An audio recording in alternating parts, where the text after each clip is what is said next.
The Transmigration of Timothy Archer by Philip K. Dick. So, if you know me, you know that I am a major dickhead. Yes, let's get the obligatory dick jokes out of the way because they kind of come with the territory when discussing the works of Philip K. Dick. But I am a major fan of Philip K. Dick. He is one of my favorite writers, or should I say, one of my favorite authors. I will use the distinction here between author and writer because he was a damn fine storyteller, but not always the best writer, the best prose stylist. Although this book is a marked exception, but we'll get to that.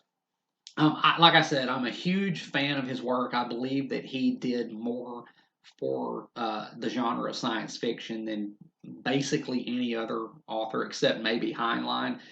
He really is my favorite um, science fiction author, and again, just one of my favorite authors all around. And this right here was his final book, The Transmigration of Timothy Archer. He wrote this book about a year before he died, and it was published the year after he died.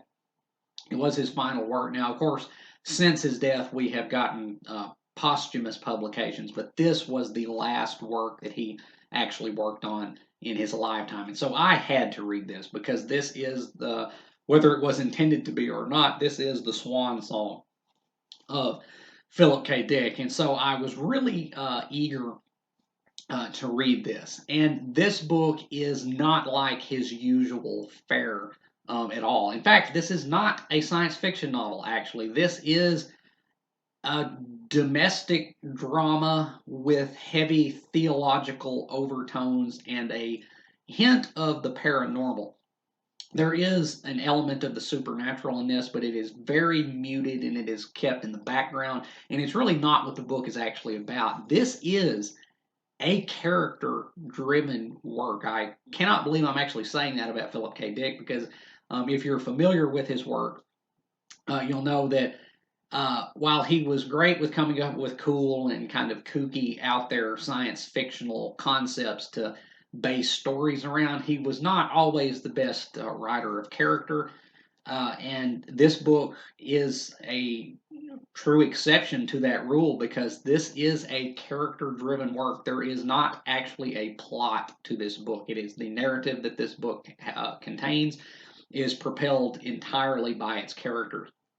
So, what actually is the story of the transmigration of Timothy Archer about? Well, it is narrated in the first person by one Angel Archer, who is the daughter in law uh, of a high ranking Episcopal bishop named the titular Timothy Archer. And what a lot of people might not realize about this book is that it is actually semi autobiographical fiction because Philip K. Dick's wife, one of his wives, because he was married numerous times, but one of his wives, her father was actually, I can't remember what the guy's name was, but he was an Episcopal bishop, and he was rather radical, had some rather outre views doctrinally, and he was, for the ordination of women and such. He was kind of against the grain. But Philip K. Dick was apparently friends with him through his wife, I guess, and the character of Timothy Archer in this book is actually based on that real life figure. You can look it up. I can't for the life of me recall who that guy actually was, what his name was, but it should be pretty easy to find. But Angel Archer in this book, the narrator, is the daughter-in-law of Timothy Archer, and in the background of this book, there is the discovery of some documents in Israel based on the real life discovery of the Dead Sea Scrolls, which casts new light onto basically the entirety of the Bible and the Gospels in particular.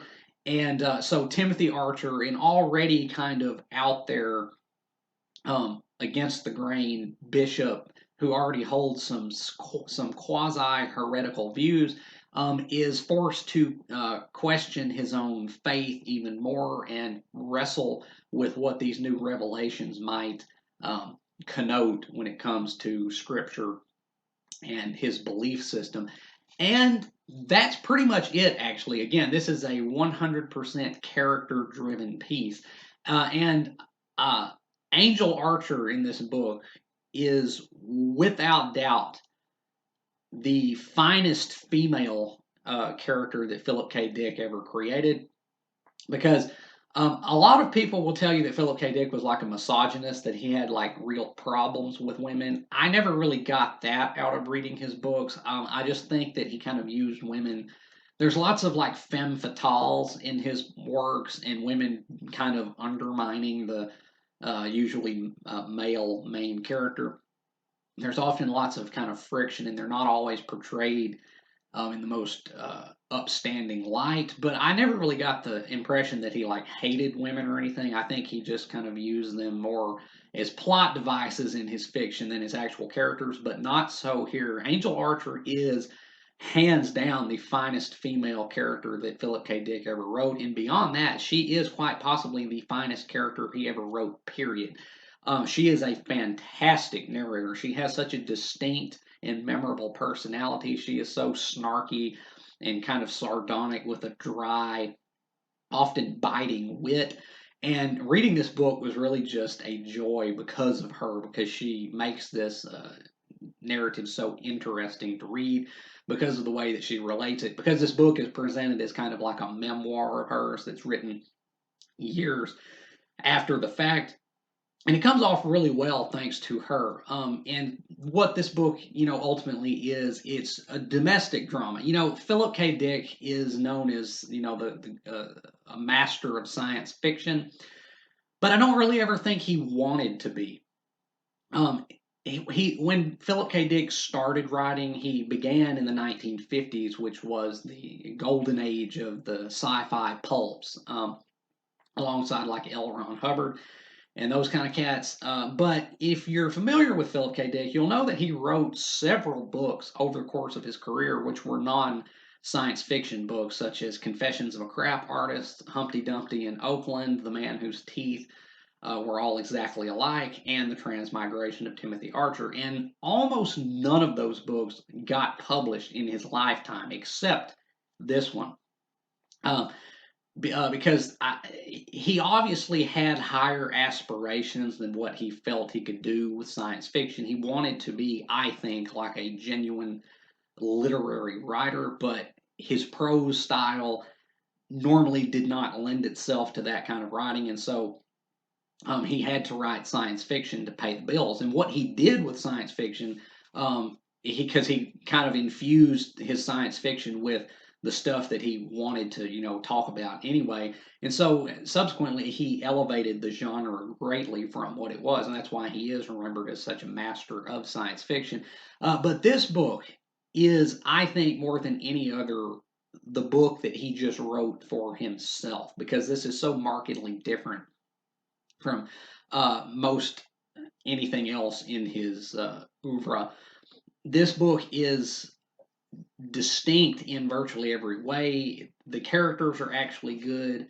The writing is decidedly better than what it normally is. And again, it's character driven. There is not really a plot here. This book is just a domestic drama, which is kind of just a launch pad for lots of discussions about theology and faith and belief in Christianity, and the true or perhaps not so true nature of reality and what may lie beyond our reality which we perceive. Now, this is the ninth work of Philip K. Dick's that I have read. I've read, besides this, 8 other books of his, so I think I speak with a certain degree of authority when I say that the Transmigration of Timothy Archer is, by a pretty clear margin, the finest work of his career.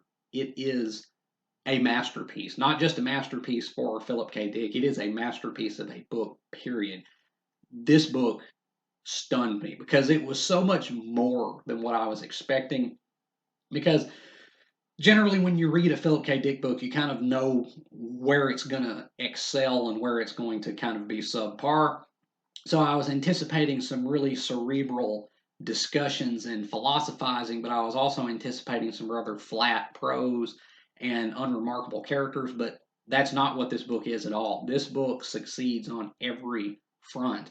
Uh, the writing in this, I don't hate Philip K. Dick's writing. A lot of people say that it's bad. I don't really think he was a bad writer.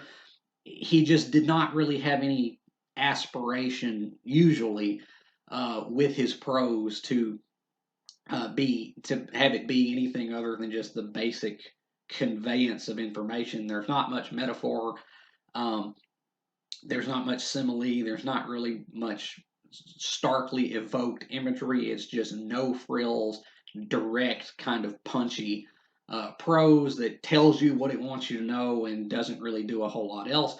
But that is not the case with The Transmigration of Timothy Archer. This book is a remarkably well written book. He really stepped it up when it came to writing this book. I was actually kind of blown away with the prose in this book at certain times. It is so much better than what his normal fare was. And again, Angel Archer is just by leaps and bounds the best female character he ever wrote, and I really do think probably the best character he ever wrote. Period. Now I don't know whether this book has upset The Man in the High Castle for me, because that's the Philip K. Dick book that means the most to me. That's actually one of my favorite books of all time, is The Man in the High Castle. But speaking objectively, because I do try to strive for objectivity on here, just speaking objectively, this really is, I think, the finest work that he ever produced. It is an absolute masterpiece. This book is an A+ book. Yeah. So to rate The Transmigration of Timothy Archer, it is an A+ book. It is that good. At least it was to me.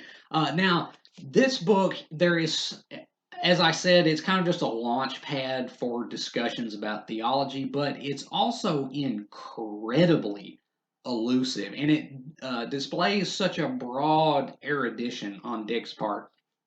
You know, obviously, anyone who's probably read any of his books will know that he knew a thing or two about philosophy and the history of philosophy and certain philosophical theories and what have you.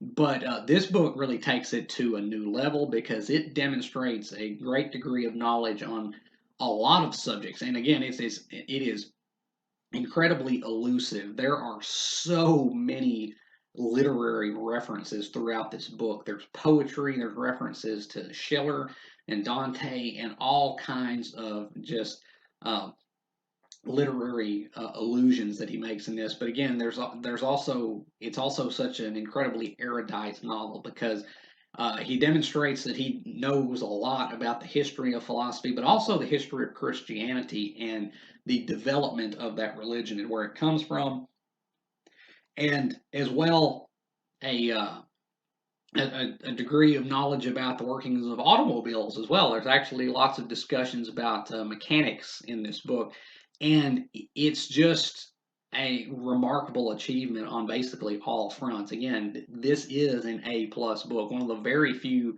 books of his that I can truly say that about. And so, although Philip K. Dick's death came sadly early, and while he was, a hot mess of a person in life, he went out like a G. He really did. He went out like an absolute G. This is, I really do think, by a pretty clear margin, the finest work of his career. This is the pinnacle, I think, of Philip K. Dick. And it's not even a science fiction novel. Again, there are elements of the supernatural, but they're kept in the background. And what this book is actually about is character. And there are so many discussions which the characters in this book have that are so meaningful and so impactful.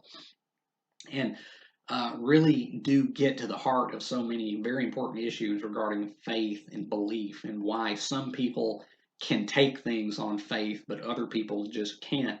And it's just such a well-rounded book. It is an A+ level book. So The Transmigration of Timothy Archer by Philip K. Dick. Have you read The Transmigration of Timothy Archer? If you have, let me know down in the comments what you thought about it, whether you have agreed or disagreed with anything I've said about it here today.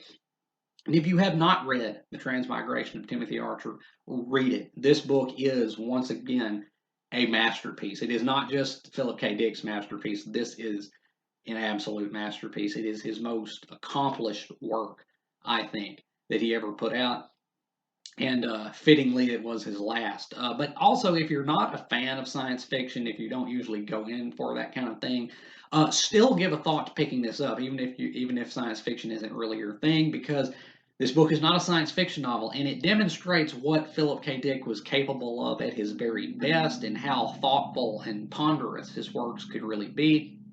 But it does that in a much more um, it does it in a much more realistic and down to earth manner. So I could recommend this book to people who usually don't even go in for Philip K. Dick. But yeah, and as always, if you have enjoyed anything you've seen or heard here today, remember to hit that like button and subscribe. I would really appreciate it. And until next time, peace.